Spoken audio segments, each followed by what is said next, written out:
Well, first of all, Ukraine needs total change of political class. The same faces, very much the same people, the same practices have been taking place for the last 25 years. People are fed up. People want to fire them all. No doubt about it. People are changing political class all around the world. But Ukraine is the closest candidate for this kind of change because really they brought country to this misery for the last 25 years.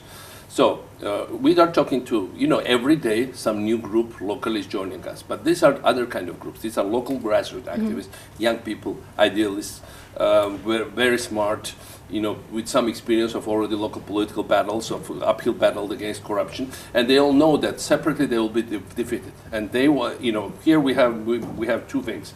On the one hand, it's local activists who are good at local fights. On the other hand, they will need national recognition, which I provide to them.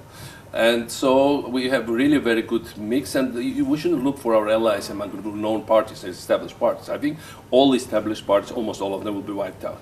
We need to go to the grassroots and see what's there, and it's really coming up now, and this is entirely new Ukraine, really new good people. But is it enough to change the Absolutely, system? there will be existing, there is any new election will produce total change of political class in Ukraine. No doubt about it. It's really bad on that. The people are really, angry, especially in the regions. There's such a disconnect between Kiev, where people are also angry, but the entire regions, all around Ukraine, and there's no difference between east and west, north and south. They all believe they are neglected, abandoned, and there is a selfish political class in the center of Kiev that doesn't give a damn about what they feel. And they are the ones who are really raising now.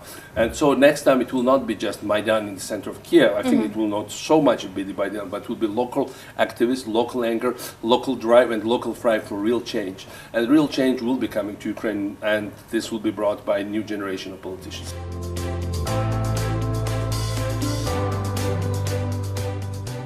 I think Ukraine has clear enemies. This is Vladimir Putin, but exactly to the same extent local oligarchs. I don't see any difference between Putin now and Renat Akhmetov. Fighting for democracy and freedom in Ukraine is tremendous, and it makes Ukraine very special.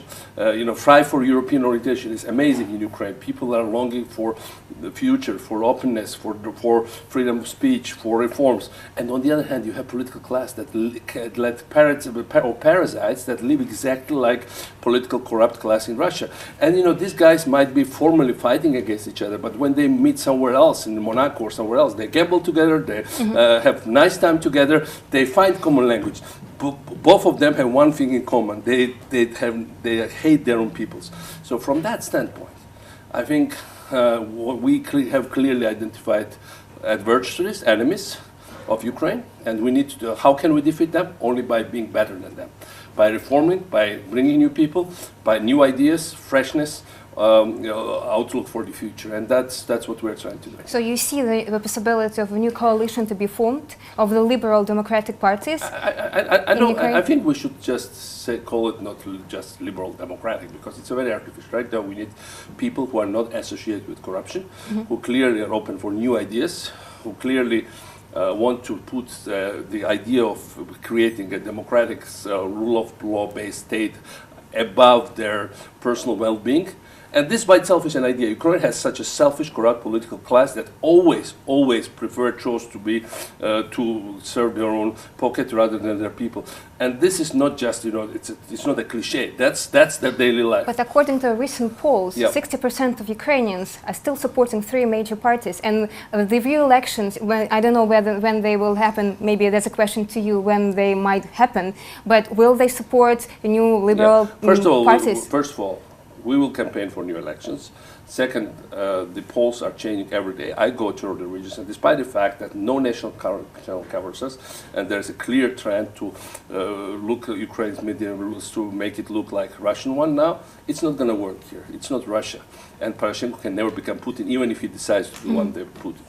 He can never pull Putin. This is a Ukrainian nation that loves freedom, and they always find a way to find the relevant information and to make their own decisions. In Ukraine, polls historically never really mattered. What really mattered is a trend. The underlying trend is that people want total change. And that's very clear when I talk to the people. I go all around, I meet them on a daily basis, and I'm very, very encouraged by what I see.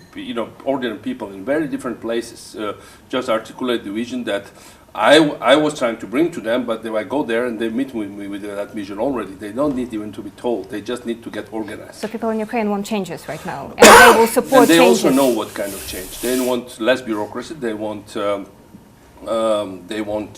job opportunities. They want transparency of government. They want rule of law, where everybody would be protected, and they need to want a small but very strong state within its small competence that will safeguard their rightful interests.